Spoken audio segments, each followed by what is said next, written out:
Hi, kids. Welcome to the Late Night Picture Show.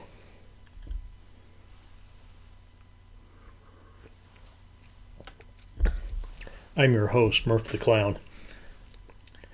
What I got there, I bought some of the fancy vermouth, the Carpano Antica.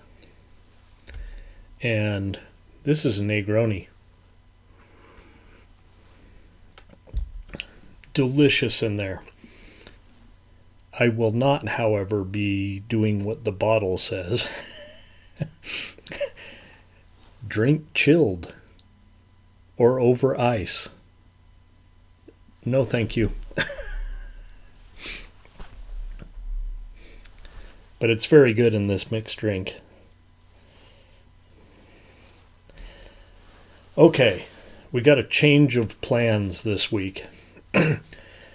I was going to do both House of Wax movies, plus what I thought was the precursor to these movies. Well, it turns out that that was actually called Mystery in the Wax Museum, and I haven't seen it.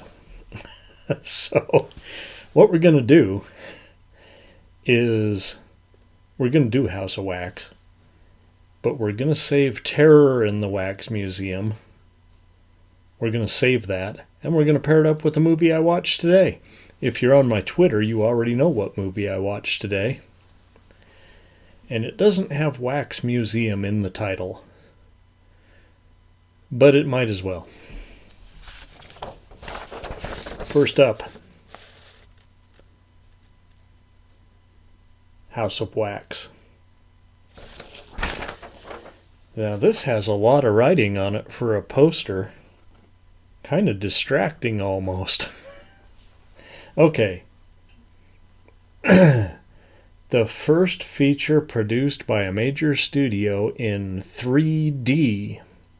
The most astounding motion picture since motion pictures began. Warner Brothers' amazing feature picture in natural vision 3D. I need one of those announcer voices. I don't know. In natural vision 3D.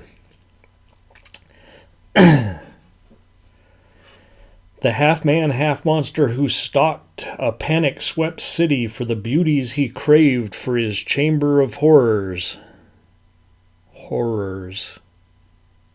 Let's make sure we pronounce that right. There's a difference.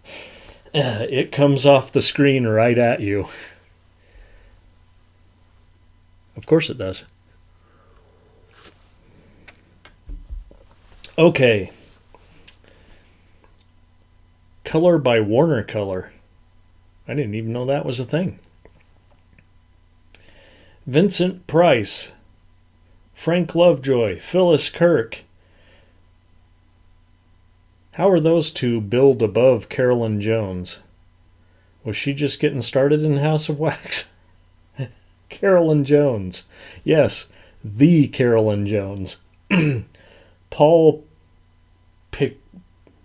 Picerni? Yeah. Well, that went right clear off the charts. I told you I was going to move my desk, and I did. Look.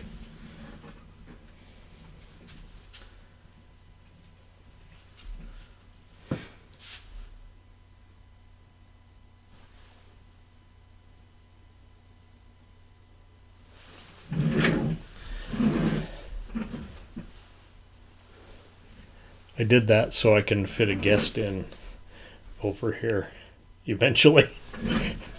A guest host, I should say.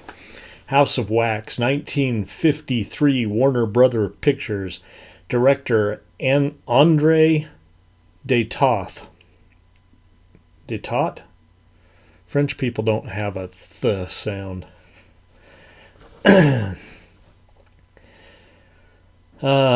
Starring Vincent Price, Carolyn Jones. Yes, that Carolyn Jones. Oh, and don't forget Charles Bronson, who was not billed in 1953. So, Vincent Price, you know him, is the amicable Henry Gerard, wax sculptor extraordinaire. When he refuses to cash in on the popularity of the macabre, his business partner and bankroll decides to take matters into his own hands.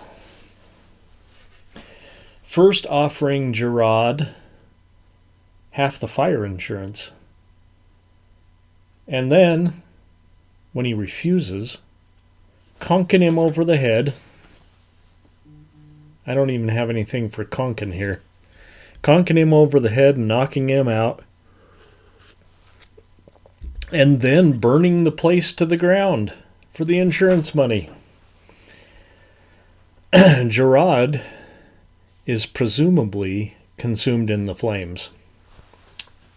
However, I think this was London. However, people start disappearing around London. Mainly young ladies. But first, the business partner himself. Yeah, hangs himself in the elevator shaft. Then, the business partner's girlfriend. What's her name? The ditzy blonde Kathy, played by Jones. She gets whacked. Well, Pretty Sue, I don't remember who Sue is, but she's pretty, witnesses the killing and sees the horrible face of the killer. Yes, all hideously deformed and gray, I wrote here. Yeah, this is actually a color picture. I could have had a more colorful drink. I'll tell you one thing, it's hotter than hell down here. We're going to have a taller drink for part 2. One with lots of club soda or Sprite or something. Anyway, now the killer is after her, chasing her through the streets, and when she escapes, luring her quite trickily. She's a white girl. Maybe he used some Nutella. At the brand new House of Wax, grand opening, spotlights. Patrons are awed by the gruesome exhibits. I mean, who wants to go to a wax museum and just see, like, some guys in suits standing there shaking hands? Nobody wants to see that.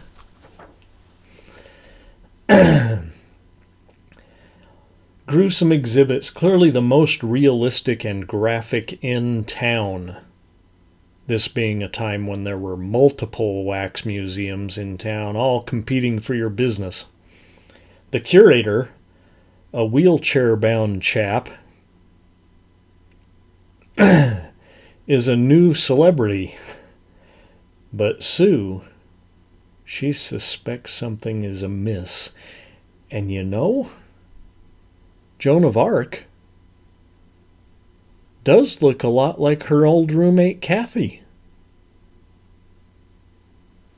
It's uncanny.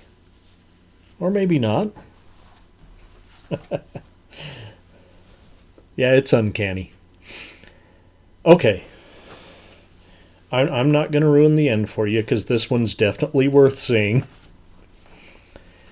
A little grandiose and drawn out, but mostly entertaining, and there is some suspense along the way. Price is his usual pompous self, and that is not an insult. Just so you know, I love Vincent Price, and he plays this pompous character very well.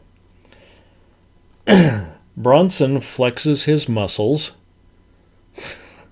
but Jones, Carolyn Jones, is completely unrecognizable as Kathy. She's blonde, animated, chipper, like absolutely none of the things that Morticia Addams was. Very impressive performance. I don't know which, this one or Morticia, but Carolyn had range. The movie,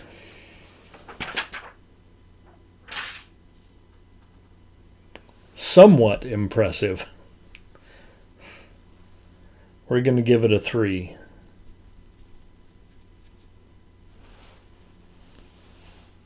About that. It's a 3-ring circus on feature 1 of the Late Night Picture Show. So let's all go to the lobby and make ourselves a tall drink with some ice in it. 'Cause I'm dying down here. Be right back, kids.